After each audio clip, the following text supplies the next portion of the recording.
पिछा ध्यान मरंदे नी आज दा सजन मैनू छड़ के वगे जांदा जेड़े कहदे आली पानी दी थाले रात मिटे नी सच की गल अड्डू नहीं बनदी आज सजन दी मैन मच्छी दे वांग थलेंदे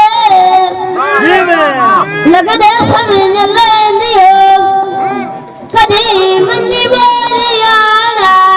देखेंदे मान की सदा दी नटी पिछा के चले ओले सजन दे गाल मेरी भी मनेंदे बस है पुत्रा बस